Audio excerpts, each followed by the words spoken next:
পৌরাণিক উপাখ্যান।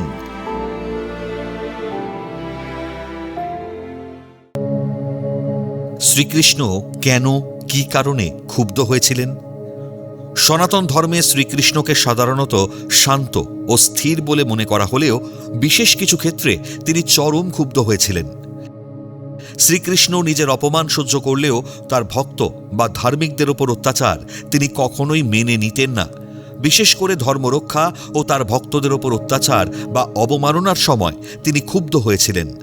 পৌরাণিক ও মহাভারতের কাহিনী অনুসারে শ্রীকৃষ্ণ বিভিন্ন সময়ে কয়েকটি বিশেষ কারণে ক্ষুব্ধ হয়েছিলেন। এর মধ্যে প্রধান কারণগুলো নিয়ে আজ আলোচনা করব। কংসের অত্যাচার। মথুরায় অত্যাচারী রাজা কংস যখন প্রজাদের, বিশেষ করে ধার্মিক মুনি ঋষি ও যদুবংশীয়র ওপর মাত্রাতিরিক্ত অত্যাচার শুরু করেন, তখন কৃষ্ণ কংসকে বধ করে ক্ষোভের পরিসমাপ্তি ঘটান। শিশুপালের ক্রমাগত অপমান। শ্রীকৃষ্ণের পরম শত্রু ও চেদিরাজ শিশুপাল বারবার কৃষ্ণের নিন্দা এবং অপমান করেছিলেন। রাজসূয় যজ্ঞের সময় শিশুপাল কৃষ্ণের বিরুদ্ধে 100টি গালি বা অপমানজনক কথা বলার পরও কৃষ্ণ শান্ত হয়েছিলেন। কিন্তু যখন সে 100 বার সীমা অতিক্রম করে পুনরায় অপমান করতে শুরু করেন, তখন শ্রীকৃষ্ণ তার এই ঔদ্ধত্য আচরণের কারণে ক্ষুব্ধ হয়ে নিজের সুদর্শন চক্র দ্বারা তার শিরোচ্ছেদ করেন। দুর্যোধনের আচরণ। কুরুক্ষেত্রের যুদ্ধের পূর্বে শ্রীকৃষ্ণ যখন পাণ্ডবদের দূত হিসেবে শান্তি স্থাপনের জন্য হস্তিনাপুরে যান, তখন দুর্যোধন তাকে বন্দী করার চেষ্টা করেন।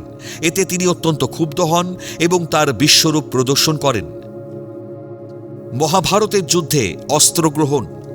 কুরুক্ষেত্রের যুদ্ধের আগে শ্রীকৃষ্ণ প্রতিজ্ঞা করেছিলেন যে তিনি যুদ্ধে কোনো অস্ত্র স্পর্শ করবেন না। কিন্তু যুদ্ধের 9ম দিনে পিতামহ ভীষ্মের শরসজ্জায় অর্জুনের রথের অবস্থা শোচনীয় হয়ে পড়ে এবং অর্জুন ভীষ্মকে পূর্ণ শক্তিতে আক্রমণ করতে দ্বিধা করেছিলেন। অর্জুনের এই দুর্বলতা ও কৌরবদের প্রবল পরাক্রম দেখে শ্রীকৃষ্ণ অত্যন্ত ক্ষুব্ধ হয়ে নিজের রথ থেকে লাফিয়ে নামেন এবং ভীষ্মকে বধ করার জন্য নিজের সুদর্শন চক্র তুলে নেন। পরে অর্জুন তার পায়ে ধরে অনুরোধ করলে তিনি শান্ত হন। অশ্বত্থামার কর্ম।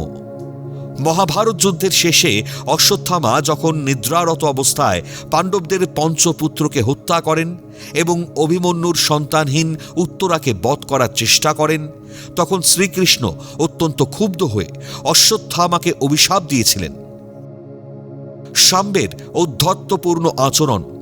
শ্রীকৃষ্ণ ও জাম্ববতীর পুত্র শাম্ব একবার ঋষিদের সঙ্গে প্রতারণা বা উপহাস করেছিলেন। ঋষিরা এতে অত্যন্ত ক্ষুব্ধ হয়ে শাম্বকে অভিশাপ দিয়েছিলেন যে তার গর্ভ থেকে একটি লোহার মুষল উৎপন্ন হবে, যা পুরো যদুবংশের ধ্বংসের কারণ হবে। এই ঘটনা জানার পর শ্রীকৃষ্ণ নিজ পুত্র শাম্বের এই অবিবেচক আচরণের জন্য ক্ষুব্ধ হন। জরাসন্ধের অত্যাচার। মগধের রাজা জরাসন্ধ যাদবদের রাজা মথুরা বারবার আক্রমণ করে ব্যাপক ধ্বংসলীলা ও সাধারণ মানুষের প্রাণহানি করেছিলেন। জরাসন্ধের এই নিরন্তর নিষ্ঠুরতার কারণে শ্রীকৃষ্ণ ক্ষুব্ধ হয়েছিলেন।